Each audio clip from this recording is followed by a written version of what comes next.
동환이한테 이야기는 들었다. 갑자기 이게 무슨 일이래니? 사돈댁 그 건강하시던 분이 어떻게 된 거야? 저도 잘 모르겠어요. 지병이 있던 것도 아닌데 지난달에 동네 아주머니들이랑 부산 여행까지 잘 다녀오셨는데도 이게 무슨 일인지. 아무튼 지금 병원 내려가는 중이라서 제가 엄마 상태 보고 다시 연락드릴게요. 병원이 없어서 지금 정신이 하나도 없네요. 그래, 별일 아닐 거야. 딸 얼굴 보면 금방 좋아지시겠지? 너도 괜히 이상한 생각하지 말고 마음 단단히 먹고, 알았지? 네, 어머님. 나중에 다시 연락드릴게요.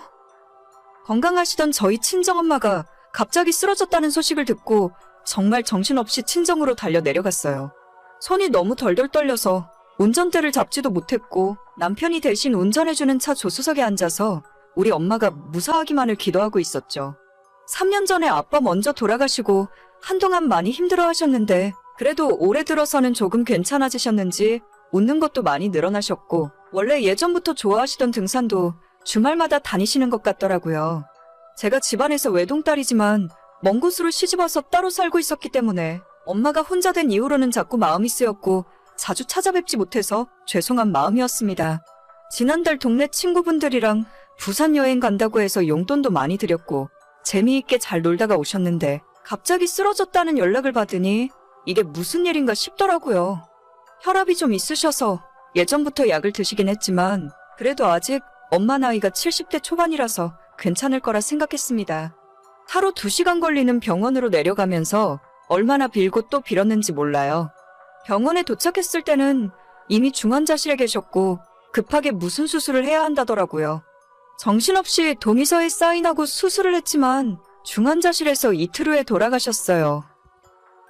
아이고, 그 건강하시던 분이 병원에서는 뭐라고 하니? 급성 심근경색이었대요.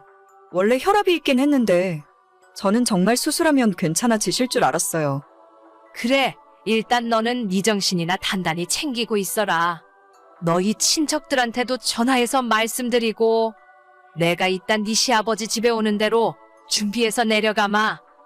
네, 어머님. 그나저나 밥은 먹었고?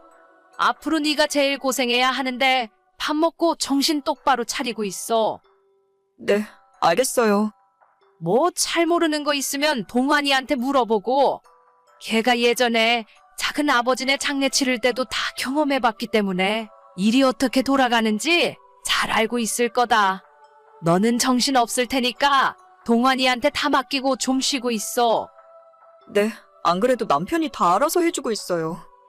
그래, 그럼 이따 내려갈 테니까 그때까지 정신 좀 차리고 있어라. 아빠에 이어서 갑자기 엄마까지 돌아가시고 진짜 하늘이 무너지는 기분이 어떤 건지 잘 알게 되더라고요. 아빠 장례식 때는 울다가 지쳐서 실신할 정도였는데 막상 엄마가 돌아가시고 나니 눈물도 잘 안 나오고 정말 제정신을 차리고 있을 수 없었습니다. 너무나도 슬프긴 한데 한번 울기 시작하면 완전 무너져 버릴 것만 같아서 조문 오시는 손님들한테 말도 한마디 더 하고 친구들한테 밝은 모습도 보이면서 잘 버티고 있었죠. 물론 마지막 발인할 때는 정말 기절하기 직전까지 울었지만 그래도 제가 끝까지 정신 똑바로 차리고 있던 덕분에 엄마의 장례식까지 잘 마무리할 수 있었습니다. 나중에 주변에서 독하다 아니면 대단하다는 말이 들리기도 했지만 그런 건 신경 쓰지 않았어요. 아빠 돌아가셨을 때는 엄마가 있었지만 엄마 돌아가셨을 때는 저까지 쓰러져 버리면 안 될 것 같아서 끝까지 참았던 거니까요. 집에 돌아와서 회사에서 줬던 휴가도 다 쓰고 바로 정상적으로 출근하며 지내고 있었습니다. 속으로는 너무 슬프고 순간순간 미칠 것 같았지만 애써 참으며 태연한 척하고 있었죠. 너는 정말 독하고 대단하다. 어떻게 발인하는 날까지 눈물 한 방울 안 흘리고 참고 있을 수가 있니? 저도 안 보이는 곳에서 혼자 울었어요.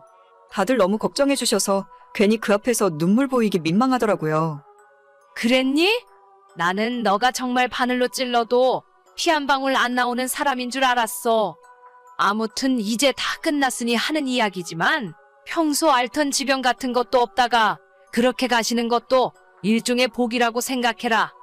길게 아프고 병치레 하면 산 사람도 고통이고 가족들도 너무 힘든 거야. 네, 무슨 말씀이신지 알아요. 그래, 너는 똑똑한 애니까 내가 하는 말이 어떤 의미인지 알아들을 거다. 아무튼 이제 산 사람은 또 열심히 살아야지. 너희 어머니 혼자 사시던 집이나 주변 정리는 다 끝난 거야? 아직 그대로 있어요. 도저히 건드릴 수가 없어서 그냥 두고 있는데 시간을 두고 천천히 정리하려고요. 뭐 지금 당장은 쉽지는 않겠지. 그런데 뭐 하나만 물어보자. 내 말에 오해는 하지 말고 사돈댁 혼자 사시던 집이 전세니? 아니면 자가였니?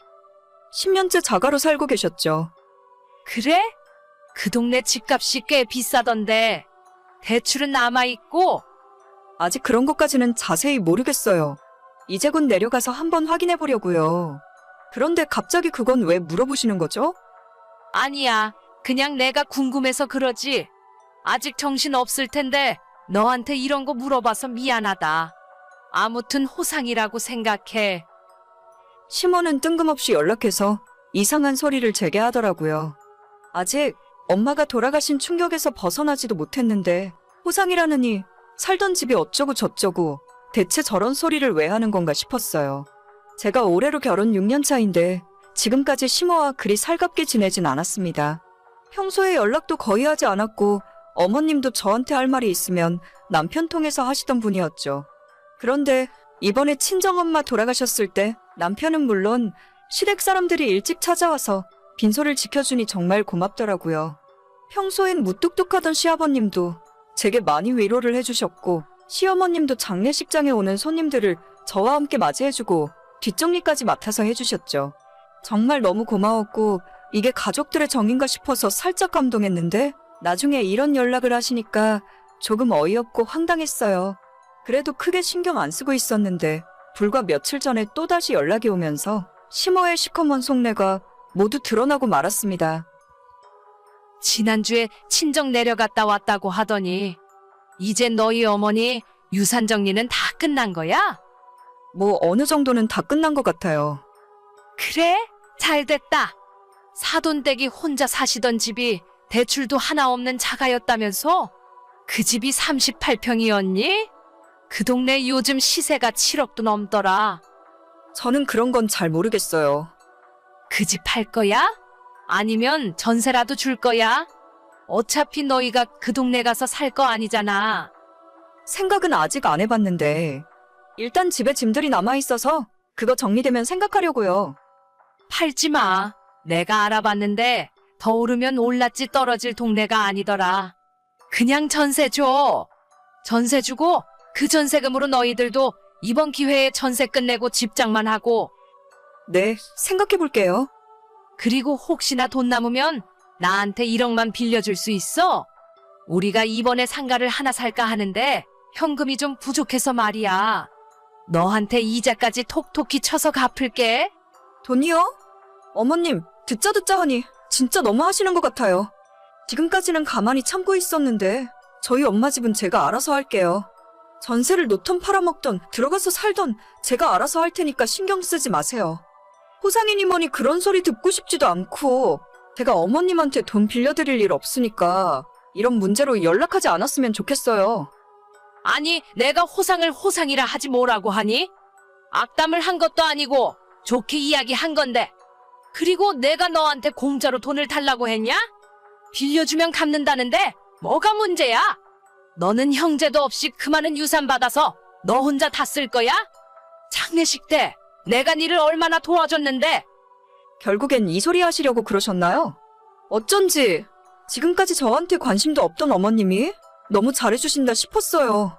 그때 와서 3일 동안 일하셨던 거 일당 쳐서 보내드릴 테니까 계좌번호 남겨주세요. 그러면 계산 끝이니까 앞으로 저한테 돈 이야기 할 생각 하지도 마셨으면 좋겠네요. 너 진짜 가족끼리 1억이냐? 가족은 무슨 놈의 가족입니까? 진짜 저런 사람들한테 순간적으로나마 좋은 마음이 들었던 제가 바보 같네요. 힘들 때 도와주길래 방심했는데 역시는 역시였습니다.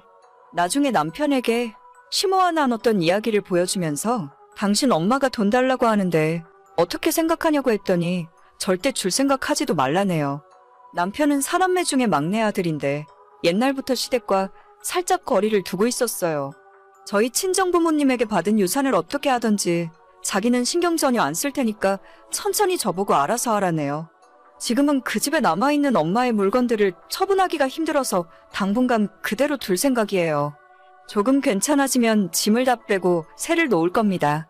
시모 말대로 저희가 결혼하고 지금까지 집 없이 전세로 살고 있기 때문에 그 돈을 저희 집 사는데 보탤지 어떻게 해야 할지 남편이랑 차차 상의하려고요. 이제 진짜 우리 가족이라고 할 사람은 남편과 우리 딸 하나가 전부인 것 같아요. 이번에 친정엄마 장례식 도와주는 걸 보면서 아무리 사이 안 좋던 시부모라도 역시 가족은 가족이구나 싶었었는데 그 마음이 완전 틀렸습니다. 다른 사람들 전혀 신경 안 쓰고 우리 세 식구만 생각할 거예요. 하다하다 시부모가 사돈 집 유산까지 노릴 줄은 꿈에도 몰랐네요. 오늘의 사연은 여기까지입니다. 구독과 좋아요, 알림 설정은 많은 힘이 됩니다. 다들 행복하시고 좋은 하루 되세요.